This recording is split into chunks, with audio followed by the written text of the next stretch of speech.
समय कोई पानी दो। से बचा है। अब तुम्हारे जीवात्मा को लेकर के तप्त शिला पर भूंज करके भक्षण करूंगा। पानी दो, कुछ पानी पिला दो ना।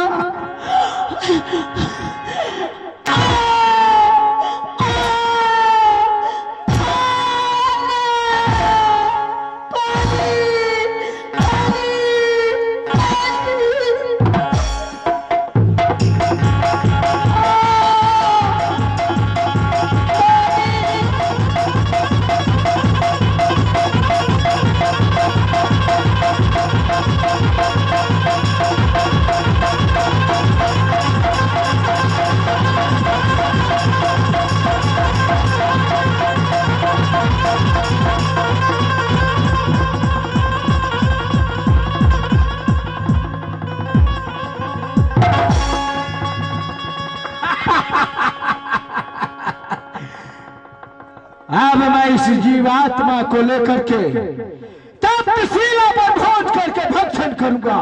देखता हूं जो ज्ञानी जी से कैसे मुझसे बचाता है।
आनंद कोचिंग सेंटर इस राउंड में खुश होकर के पूरे 101 रुपया पुरस्कार दिए हैं। सदगुरु से सदा कल्याण करेंगे। प्रेम से बोल दे दान देने वाले दाता की उनक समस्त परिवार की जय।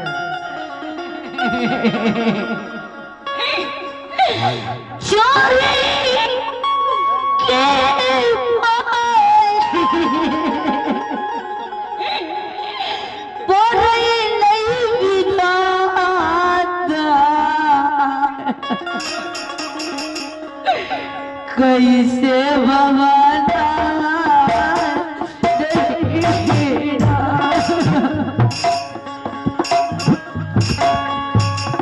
ये आगे है अरविंद केजरीवाल, पूरे 51 रुपया दिए हैं पुरस्कार में। इस रोल पे खुश होकर के पार्टी की तरफ से बहुत बहुत धन्यवाद। सदगुरु सदा कल्याण रखें।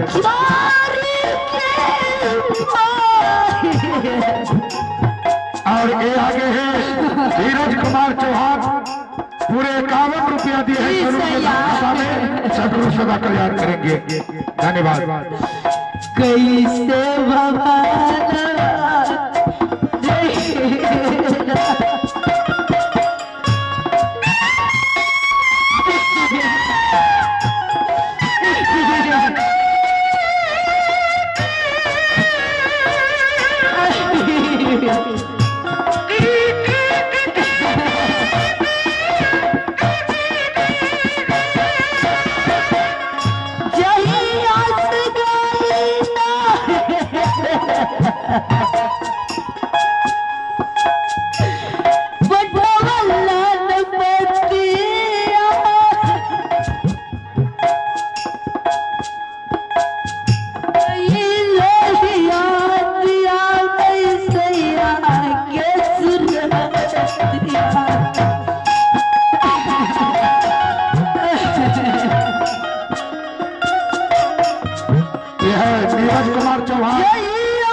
सदगुरु के धर्म खाता में।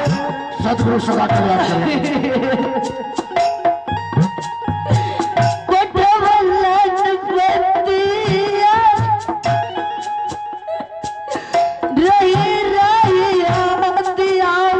विजय कुमार सिंह घर खलासपुर 21 रुपया सदगुरु के धर्म खाता में जमा किए हैं। सदगुरु सदा कल्याण करेंगे।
यह है प्रमोद सिंह सिंह घाट 101 रुपया सदगुरु के धर्म खाता में जमा किए हैं। सदगुरु सदा कल्याण करेंगे।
बनी ने चुप हो जा।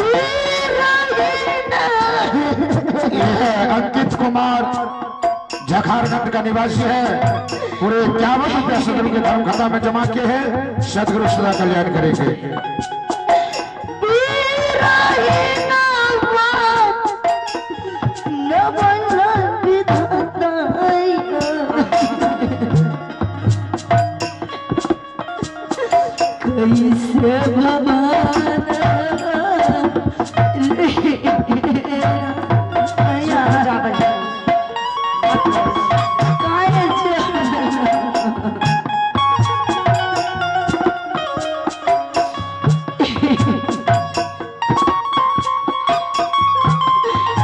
कैसे भगवान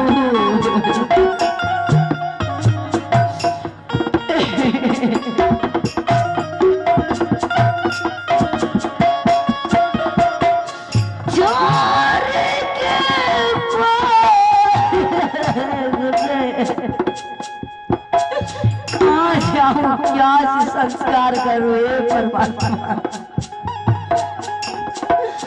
मैं तो सोच रही थी भक्ति भजन में कि साधु संत के भीख मांग करके भोजन कराऊंगे। इस बीच में क्या खर्च दे दिया गुरुदेव। बहन रोना घोना से कुछ नहीं